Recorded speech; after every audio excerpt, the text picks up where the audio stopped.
Welcome to the TMDSAS podcast mini-sode series. In this episode, we'll focus on several different aspects of the application and hear directly from the admissions deans on how information is processed and how you as the applicant can put your best foot forward. Joining us today is the Associate Dean for Admissions at the Texas A&M University College of Medicine, Mr. Philo Maldonado, and the Associate Dean for Admissions and Diversity at the Texas Tech University Health Sciences Center School of Medicine, Dr. Felix Morales. In this episode, we'll be covering what an admissions committee takes away from your essays. Dr. Morales covers some of the broader topics of how the essays are addressed by the admissions committee, including how an applicant's motivation is distilled from the essay section. And he also addresses how an applicant should look at the essay asking about a student's contribution to the diversity of the class. Mr. Maldonado reiterates how important the core competencies are when you are filling out the essays in the TMDSAS application. And he also shares the 7 things that he takes away from an essay when he's reviewing applications. Dr. Morales, could you tell us what the main takeaways are for an admissions committee when they're reading an applicant's personal statement and personal characteristics essays? Just kind of, broad themes. And when we're looking at the personal statement section, obviously what we want to see is, what's really truly motivated, that student to pursue a career in medicine. And more importantly, can they demonstrate in their personal statement, their level of dedication, their level of commitment. I know those are broad themes, but when I talk to undergraduate students in regards to advice on that particular essay, that's what I would always recommend is, the broad theme should be dedication and motivation. The common mistake that I see and particularly on the personal essay or the personal statement is that students oftentimes will kind of rehash the rest of their application on that. It's almost an outline for everything else, and I think that's not what that section is meant for. You definitely want to be able to capture your reader, and I guess the advice I give students all the time, and I've been saying this quite frequently when I talk to undergraduate students, it's the first section I go to in the application when I'm reviewing someone, because I want to see what's really, motivated that student to chase down this dream of becoming a doctor. And so for me, that's the first place I go to. So you definitely want, a pretty well-written, worthwhile story to have. Now, obviously, I always tell students, too, in that section as well, because we read so many of them in any application cycle. Common themes we see are, that I love science and I want to help people, and which are great. But can you describe those without explicitly saying those phrases? Because we see so many of those essays being written with those 2 phrases, and so for me, it's pretty critical in regards to what's captured that student's heart in the pursuit of having that medical degree. In regards to the other essays, for example, like the experiences and diverse backgrounds area, obviously, you definitely, that to me is just if you can have a worthwhile experience and describe that eloquently, it does help out in regards to keeping the reader of the application engaged in that in that person's application. And then there again, the unique experiences.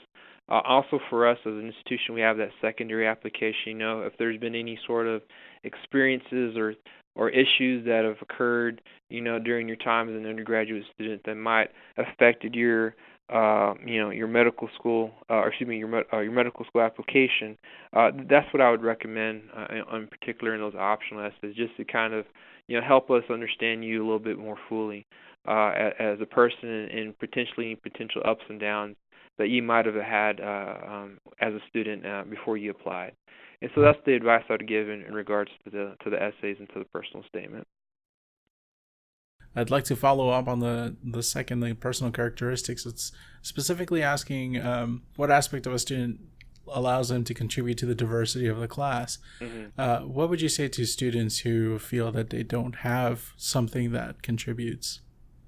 And I would say that every student should have some form of ability to contribute. Obviously, and it doesn't necessarily mean that you have to go, to an exotic location, overseas or to some sort of Central American country to say, hey, I've done this and this is what's helped me, because obviously those experiences are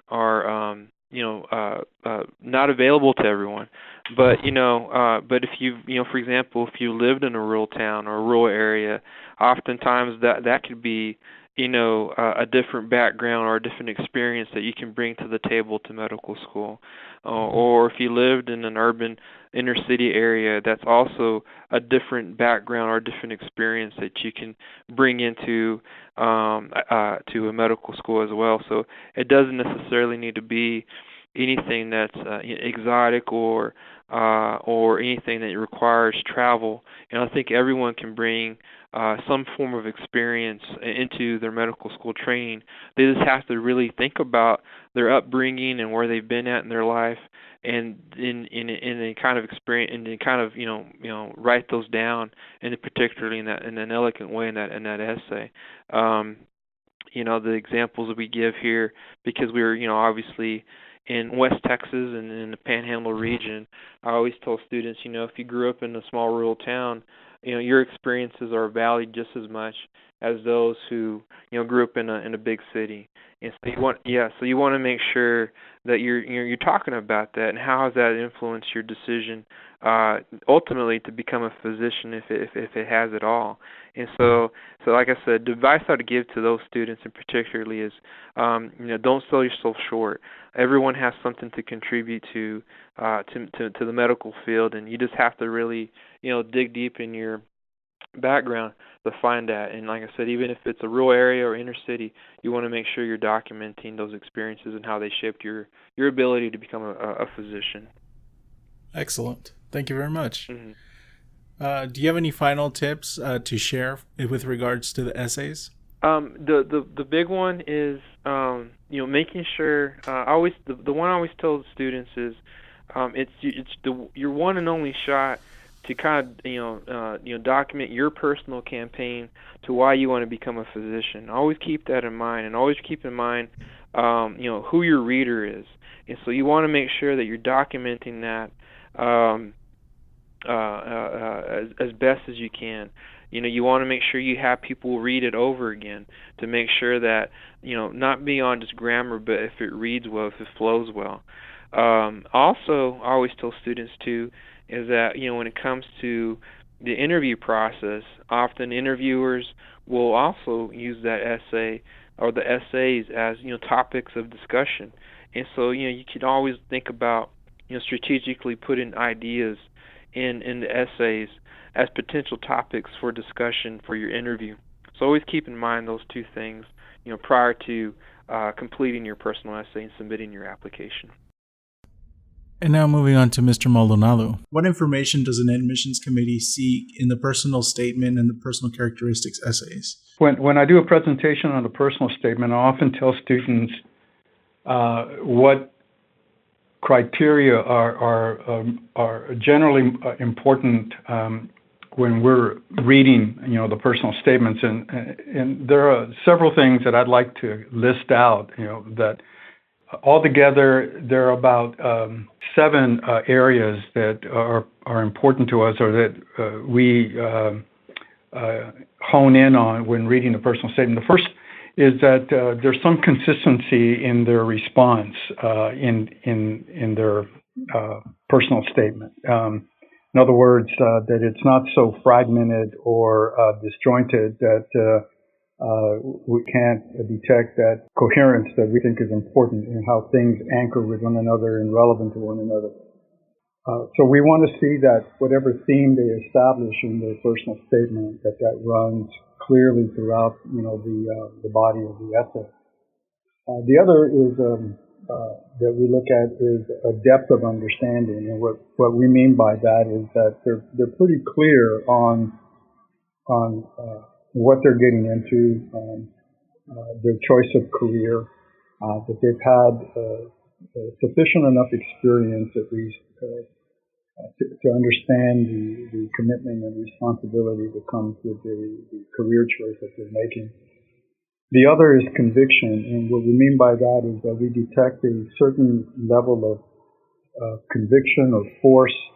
Often that is expressed, I believe, with experience, alluding to those, or not referencing those directly, and how those were either reaffirming or in terms of their choice.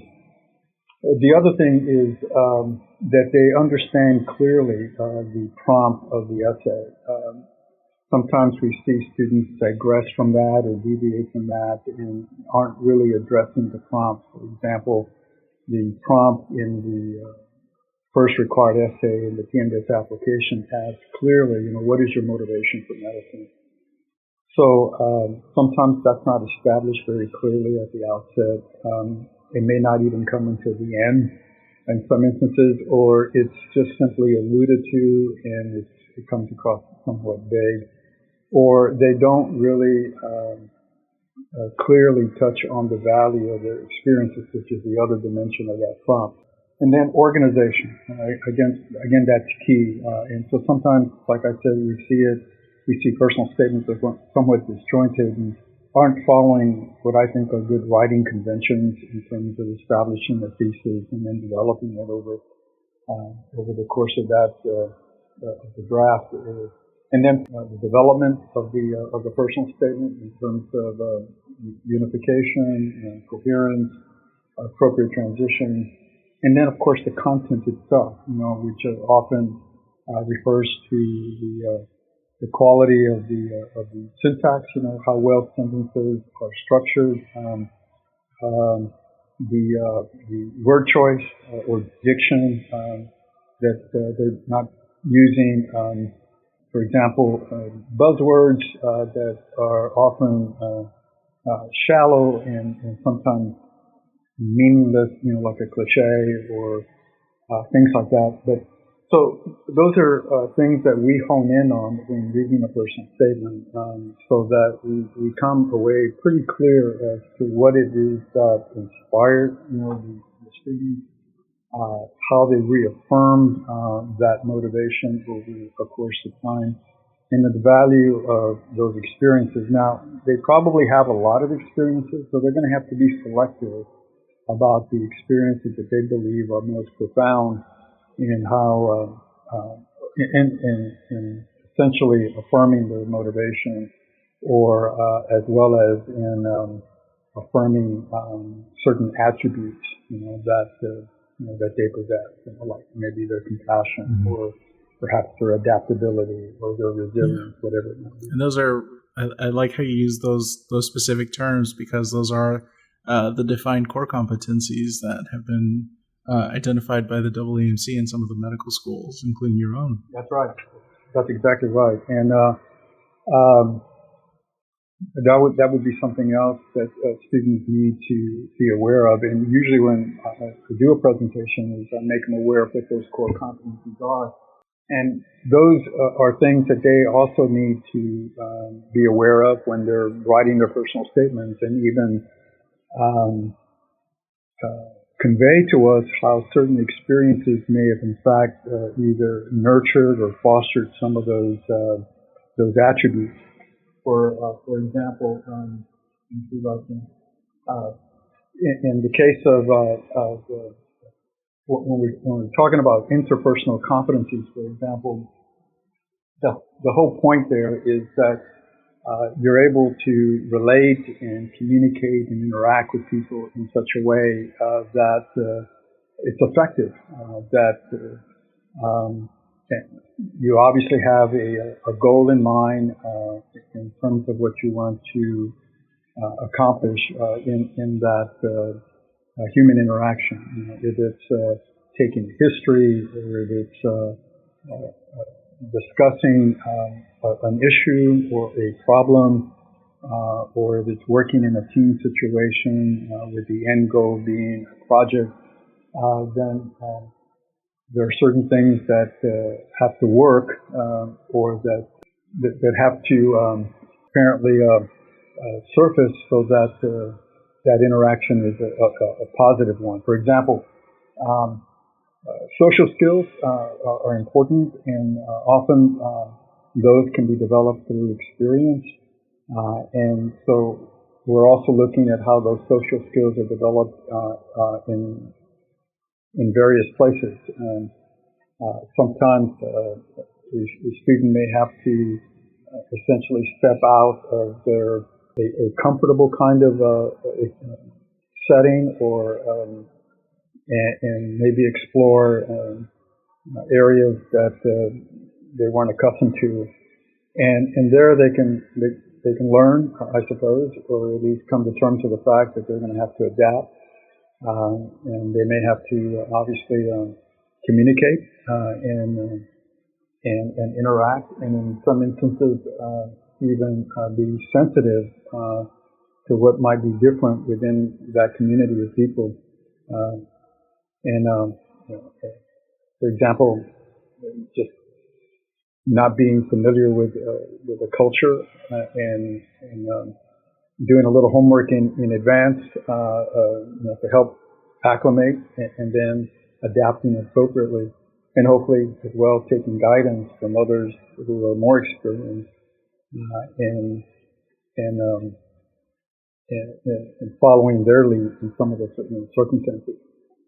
So the other thing that's important, obviously, is how well they can work in a team situation, and if they've been in those kinds of circumstances, to let us know how they've adapted to that, whether they were a leader or just a member of the group. And within any group, as you know, there are differences of opinion, and there may be some strong-willed individuals, etc. And that's generally how we experience life anyway, and we have to learn to adapt and at the same time be agreeable, and even when we disagree. And those aren't easy things to learn, but they can be learned, and one has to be adaptable. But at the same time, a person really has to have a good self-understanding, and in some instances even self-evaluate, so that they can make some appropriate adjustments. So all those things are important. So those are those interpersonal competencies that we think are important. The other things are intrapersonal competencies, and those are attributes that perhaps have been instilled in them through mom and dad, their religion, or any other possibilities. But the important thing here is that they have integrity, that they have an ethical responsibility not only to themselves, but to others, especially if they're in a work environment or involved in a project, or if they're doing research where people will have to depend on them. So that's another important thing, is that they're dependable, they're reliable, that they are resilient and they can adapt, especially when the environment is somewhat changing and in some instances intense. And then if they have a capacity then to improve, that they're self-reflective enough or introspective enough and not arrogant, to the point where they can't learn, or take direction and constructively make some changes so that they can adapt and be more dependable given the circumstances. So the application, I think, is designed in such a way to bring a lot of these out, but it's really the responsibility of the applicant to give us some insight into some of these important attributes at some point or another over the course of their either undergraduate career, and in some instances even their high school career. Young people or any student applying to medical school, whether traditional or non-traditional, have encountered instances where these attributes have Absolutely. surfaced. Well, thank you very much for digging into that. I know we've discussed on the podcast the actual core competencies, and I can't thank you enough for your help in resounding those and really emphasizing that it's on the student, it's on the applicant to figure out which one of those competencies they want to highlight and make sure that they're highlighting those in their essays, and they're being very selective on how they interpret their experiences, so that every sentence in that essay actually does come back to that main idea that they want to share with the admissions committees. You have to be concise and you have to be very direct. Now, while we are pushing the limits of what would be considered a mini-sode, I wanted to make sure that you took away some really key points that both Dr. Morales and Mr. Maldonado brought up. Dr. Morales was mentioning how there are some broad topics that he takes away from an essay, those being what motivated you to pursue medicine and really distilling what your level of dedication is to medicine. And I think that's something that's very important for you to be very strategic in how you address these questions in your essays. One of the very important points that was also brought up was from Mr. Maldonado's discussion about the core competencies and how those come into play in the review of an application. And so I really urge you to go back and listen to the previous episode about the core competencies and what they really address in an application. Familiarize yourself with those and really do some personal reflection on the different strengths that you have within those core competencies, and then be very mindful of how you're incorporating those in your essays, so that it's very clear when an admissions committee is reviewing your application that you know what you're getting yourself into, and that you kind of speak the language and make those connections back to the core competencies yourself. Mr. Maldonado's 7 different areas that he looks at in an essay were really important, and so I wanted to reiterate them. Those were consistency and coherence in your essay, a depth of understanding, your conviction in pursuing this career, make sure that you address the prompt, and that your organization in that essay is really well thought out, and that your development of your personal statement reflects the ideas that you want the admissions committee to take away, and ultimately the content of your personal statement. It seems like it's a lot to think about when you're writing your essay, but the best way for you to stand out in an application, the best way, is to know what you're getting yourself into and being very strategic in your moves within the application, so that an admissions committee can see that you've done your homework and know what you're getting yourself into. And for the lack of a better phrase, pick up on what you're putting down in your application. The TMDSAS podcast is a proud affiliate of the MedEd Media Network, your source for informational, inspirational, and motivational pre-med podcasts and more. Check us out at mededmedia.com. If you have any questions or comments about this episode of the podcast, we invite you to join the conversation in our online communities linked in the description of this episode.